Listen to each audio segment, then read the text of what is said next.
Hello friends, स्वागत है आप सभी का मेरे चैनल अभी एस्ट्रोलॉजी में। आज हम बात करेंगे कुंडली के छठे भाव में। छठा कुंडली का छठा भाव कैसे हमें समस्याएं देता है और वही भाव हमें समस्याओं से निकाल भी सकता है। तो समस्याओं को देखने और समस्याओं से निपटने के लिए हमें उस भाव को किस रूप में देखना चाहिए, आज का विषय यही है। देखिए, जब हम कोई भी काम करते हैं तो सब कुछ सही चल रहा होता है, तभी हम कोई काम की शुरुआत करते हैं। लेकिन काम करते करते अचानक से हमारे सामने कई प्रकार की समस्याएं आकर खड़ी हो जाती हैं।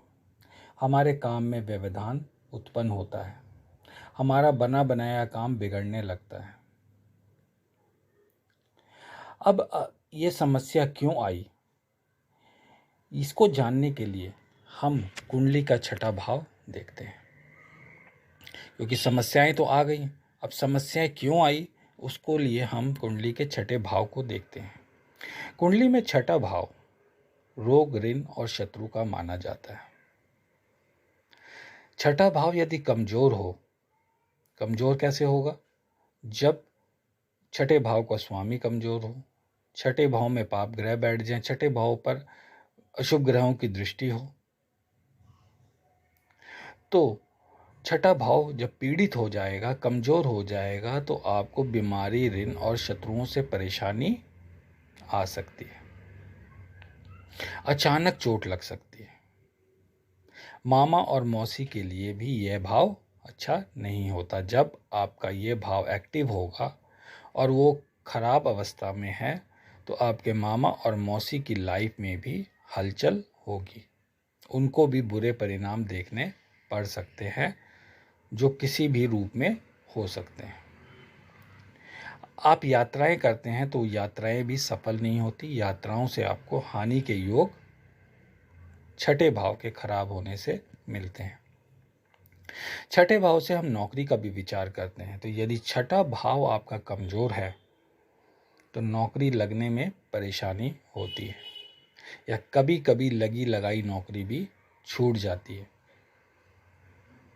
तो नौकरी से रिलेटेड समस्या भी छठे भाव से देखने को मिलती है। यदि छठा भाव पीड़ित है या कमजोर अवस्था में है तो आपको कर्ज आसानी से नहीं मिलता। वहीं यदि छठा भाव अगर बली हो तो नौकरी आपको आसानी से मिल जाती है, बल्कि मनचाही नौकरी मिल जाती है। आपको घर, गाड़ी या किसी भी चीज़ के लिए अगर कर्ज चाहिए तो वो भी आसानी से उपलब्ध हो जाता है, क्योंकि छठा भाव मजबूत है। तो आप नौकरी कर रहे हैं, आप काम कर रहे हैं, आपके पास पैसा आ रहा है, आपके पास स्टेटस बन रहा है। तो जब पैसा और स्टेटस होता है तो कर्ज अपने आप चले आता है। यदि छठे भाव में प्रबल मंगल हो, यानी मंगल स्ट्रांग अवस्था में बैठा हो, तो शत्रुहंता योग का निर्माण यहाँ मंगल करता है। शत्रु आपका कुछ भी नहीं बिगाड़ पाते। शत्रु होंगे जरूर छठे भावों से। अगर छठा भाव कमजोर है तो आपके शत्रु बहुत होंगे, लेकिन अगर उसमें मंगल बैठ गया प्रबल अवस्था में तो वो आपके शत्रुओं के छक्के छुड़ा देगा। यदि राहु बलवान होकर अगर छठे भाव में बैठे तो शत्रुओं में भी वो आपको प्रचलित करवाता है। शत्रु आपका खुद आपकी तारीफ करते हैं। तो राहु यहाँ पे शत्रुहंता योग बनाते हुए शत्रुओं में आपको प्रचलित भी करवाता है। यदि वह छठा भाव कमजोर है तो आपको पशुओं से दुर्घटना के संकेत होते हैं, पशुओं से चोट लगने के संकेत होते हैं। आप नॉर्मल जा रहे हैं, आपको कुत्ता काट लेगा। आप आराम से जा रहे हैं, आप कोई गाय को कुछ नहीं कर रहे, गाय आपको उठा के पटक देगी, आपको सींग मार देगी, आपको चोट लग सकती है। तो पशुओं से सावधानी छठे भाव के कमजोर होने में रखी जाती है। और यहीं यदि छठा भाव बली है तो आपके घर में पालतू जानवर अवश्य होगा। और यदि पालतू जानवर नहीं भी होगा तो आप बाहर के जानवर को, स्ट्रीट के जानवर को, डॉग्स को, गाय को, जो भी आपको दिखेगा, बिल्ली को, इन सब को आप फीड ज़रूर करवाएंगे, खाना ज़रूर खिलाएंगे, दूध ज़रूर पिलाएंगे। छठा भाव आपको ये करने को मजबूर करता है। यदि आपका लग्नेश और छठे भाव का स्वामी क्रूर ग्रहों के मध्य फंस गया हो, छठे भाव के साथ आपको लग्नेश को भी देखना है, तो आपकी मृत्यु हत्या द्वारा हो सकती है। कोई षड्यंत्र द्वारा आपकी हत्या कर सकता है। यहाँ आपको सतर्कता जरूरी है कि किसी पर भी आपको आंख मूंद कर विश्वास नहीं करना है, क्योंकि हत्या आपकी आम तौर पर आपके करीबी द्वारा ही, आपके नाते रिश्तेदार द्वारा ही, ईर्ष्या के द्वारा, शत्रुता के द्वारा करवाई जा सकती है। वो आपके मित्र भी हो सकते हैं, जो आप मित्र के वेश में शत्रु जिसे कहते हैं वो हो सकते हैं। तो आपको छठे भाव और लग्नेश की स्थिति को कुंडली में देखने हैं कि कहीं वो क्रूर ग्रह के साथ संबंध तो नहीं बनवा रहा है। और वहीं लग्नेश एवं गुरु बलवान हो तो आपके शत्रु मुंह की खाकर रह जाते हैं। यानी आपकी कुंडली में लग्नेश मजबूत है, साथ में गुरु मजबूत है, तो आपके शत्रु होते हुए भी ना के बराबर होंगे। वो शत्रु होंगे लेकिन आपके साथ शत्रुता करने में वो रुचि नहीं लेंगे। उनको पता होगा कि मैं इसका कुछ नहीं बिगाड़ पाऊंगा, तो वो आपसे दूर ही बनाकर रहेंगे।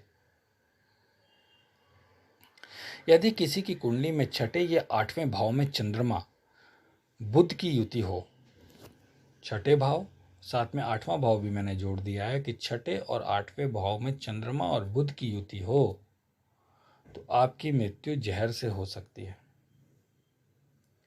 तो आपको ये चीज़ ध्यान देनी है। अब ये जहर आपको कोई खाने में दे सकता है, या आपको सांप काट सकता है, या कुत्ता काटेगा तो उसका जहर फैल के आपकी मृत्यु हो सकती है।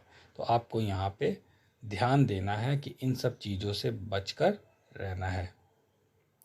यदि छठे, आठवें, 12वें भाव में चंद्रमा है तो पानी से दूरी बनाकर रखें। पानी में डूबकर मृत्यु की संभावना बनी रहती है। यदि छठे भाव में राहु शनि की युति हो या दोनों की दृष्टि हो तो आप पर जादू टोने का प्रयोग किया जा सकता है। आप और ये जादू टोना कौन कर सकता है? आपका कोई करीबी रिश्तेदार या दोस्त, सगा संबंधी या दोस्त। तो छठे भाव में राहु शनि की युति हो या इन दोनों की दृष्टि हो तो आपको इन चीज़ों से बचकर रहना है, जादू टोने से। और कहते हैं कि इन लोगों को नज़रें भी बहुत जल्दी लगती हैं। यदि छठा भाव शुभ स्थिति में है, अभी तक तो हमने अशुभ, ऑलमोस्ट अशुभ स्थिति की बात की, लेकिन यदि छठा भाव आपको शुभ स्थिति में है, बली है, तो आप कंपटीशन में सफल होते हैं। नौकरी आपकी आसानी से लग जाती है, मैंने ऊपर बताया। नौकरी होगी तो कर्ज भी आपको आसानी से मिल जाएगा, आपका स्टेटस भी अच्छा होगा। लेकिन ये छठा भाव आपको कंपटीशन में भी सफलता दिलवाता है। वो चाहे कंपटीशन पढ़ाई का हो, चाहे करियर का हो, चाहे जीवन में आपके नाते रिश्तेदारों के साथ कोई कंपटीशन हो, चाहे स्टेटस कंपटीशन हो, कोई भी कंपटीशन हो, वहाँ पे छठे भाव की मजबूती आपको सफलता दिलाती है, लोगों से आगे बढ़ाती है। छठे भाव की अच्छी स्थिति आपको मेडिकल फील्ड में ले जा सकती है। आप सर्जन हो सकते हैं, आप केमिस्ट शॉप खोल सकते हैं, आप मेडिसिन सप्लाई का काम कर सकते हैं, आप मेडिकल इक्विपमेंट के शॉप खोल सकते हैं, आप डॉक्टर के असिस्टेंट डॉक्टर हो सकते हैं, कंपाउंडर हो सकते हैं, नर्स हो सकते हैं। आप कुछ भी इनमें से किसी भी फील्ड में जा सकते हैं। आप वकील या जज भी बन सकते हैं। छठे भाव आपको वकील या जज बनाने की क्षमता भी रखता है। कर्ज लेकर तरक्की करने का यहाँ योग बनाता है छठा भाव। अर्थात कर्ज लेकर आप बिजनेस करेंगे तो आपको फ़ायदा होता है। विदेश से भी संबंध बनाता है। आप एक्सपोर्ट इंपोर्ट का काम भी यहाँ पे कर सकते हैं। कोई लंबी बीमारी यदि लंबे समय से चली आ रही है तो इस भाव के एक्टिव होते ही बीमारी से आपको राहत मिल सकती है। शत्रु तो खूब होंगे, नो डाउट, लेकिन आप उन पर राज करेंगे, वो आपका कुछ नहीं बिगाड़ पाएंगे यदि छठे भाव में शुभ ग्रह हों और छठे भाव आपका बली हो, तो मेन बली है, और साथ में लग्नेश की स्थिति भी अगर बली है, तो शत्रु होते हुए भी शत्रु आपका कुछ नहीं बिगाड़ पाएंगे। और आपका छठा भाव अच्छा हुआ तो आपका मामा और मौसी को लिए भी बहुत अच्छा ये होता है। आपके मामा और मौसी का परिवार दिन दुगनी रात चौगनी तरक्की करता है आपके कुंडली के छठे भाव के बली होने से। यानी आप तो करते ही हैं, साथ में आपके मामा और मौसी के लिए भी ये कंडीशन काफ़ी अच्छी मानी जाती है। तो आज मैंने आप लोगों के साथ डिस्कस किया कि छठे भाव को हम कैसे जज कर सकते हैं, छठे भाव से हम क्या देखते हैं, छठे भाव से खराब प्रभाव कैसे मिलता है, कौन से ग्रह जिम्मेवार होते हैं, और छठे भाव से अच्छे फल मिलते हैं तो उसका आपके जीवन में क्या प्रभाव पड़ता है। तो आज का टॉपिक मैं आप लोगों के लिए छठे भाव से संबंधित लेकर उपस्थित हुआ था। उम्मीद करता हूँ आप लोगों को आज का टॉपिक अच्छा लगा होगा। मिलते हैं अगले वीडियो में किसी दूसरे इंटरेस्टिंग टॉपिक के साथ। धन्यवाद।